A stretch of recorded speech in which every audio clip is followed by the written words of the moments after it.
Hello. Hello. My father has been going through some major life changes recently, Yes, he has. and I've been doing my best to help. Yes, he has. I found that in many ways my presence has almost been more helpful than my actions. Not that I haven't been doing nothing. And I'd like to dig into that a little bit. All right, that's worth digging into, but certainly you've been very busy and doing a lot, and I understand that's not where we're going in this conversation, but it needs to be said. There is a value in doing something together. Yes. In sharing the moment, in being able to discuss what's happening and how it affects us. And to do that with somebody who knows one well and is an intimate member of one's life. For example, my son. Exactly. That adds yet another dimension to how valuable that is. What's it like from your side? Well, it seems clear to me that the circumstances are not ones that you are incapable of handling, but rather that there is an emotional landscape that needs to be navigated. And when you combine the emotional landscape with the logistics, the objective, fact-based narrative of what needs to be taken care of, the combination becomes insurmountable.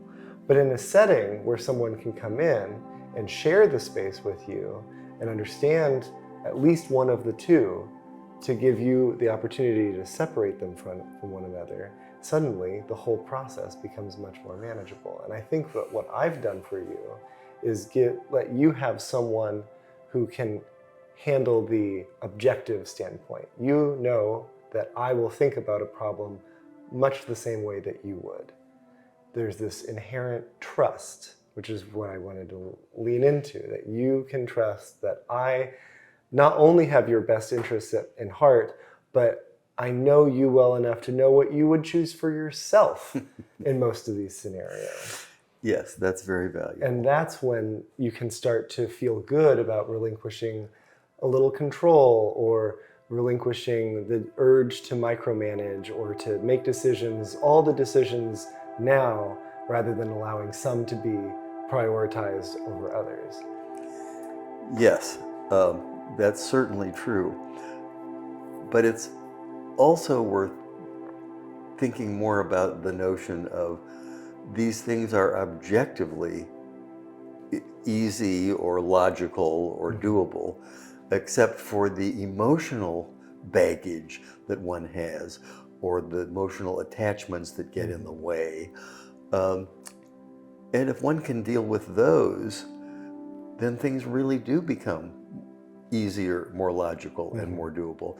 And your presence and the presence of an intimate really is an opportunity to discuss, air out, unload, unpack, untie some of those knots in the process of getting everything done. That's very, very valuable.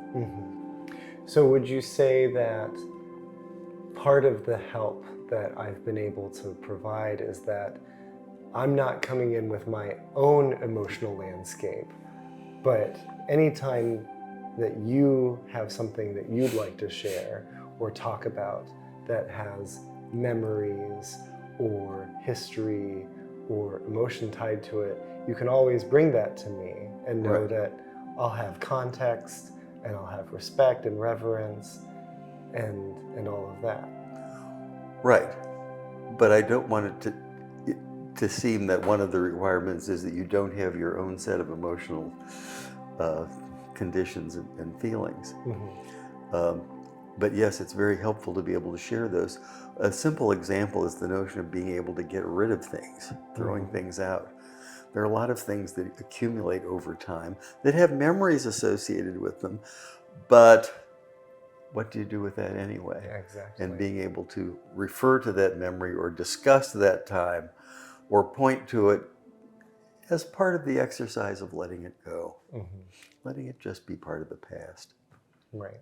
So I think that the sage advice that can be offered from this experience is that when you're in the position where you can help someone else go through a big life change, you have to try to step outside of yourself as much as possible, but not completely abandon your own opinions and your own feelings and thoughts, but simply become as open of a vessel as possible and to be as available as possible. Because I didn't come in thinking, okay, I'm going to do this, and I'm going to do that, I'm going to take over the situation, and I'm going to make him see things my way.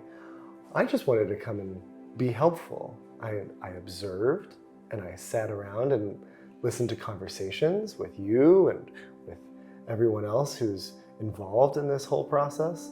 And then it became clear, oh, I see. We're having trouble coming to a decision about these things. And we're having trouble prioritizing these very prescient details versus these not so prescient ones. Yes, and so often after we have those conversations and discussions, I don't have to think about them anymore. Exactly. I can just let them go, and you can do whatever you think is most efficient or best in the process. Yeah. I think this has been a very productive period for you, and I know I feel a great sense of relief thinking about the upcoming months for you and thinking that, oh, this will be a positive time. This will be an adventure that you're going on, not just looking down the barrel of another 5 weeks of slogging through a process that is needlessly difficult.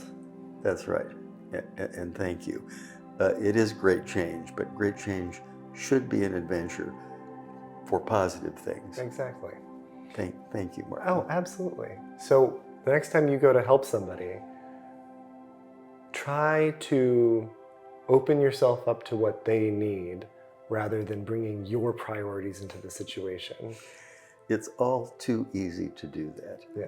To decide what someone needs and inflict your priorities and values on them, because you think that's the way they should be, rather than being open and seeing them for what they really are. Yeah.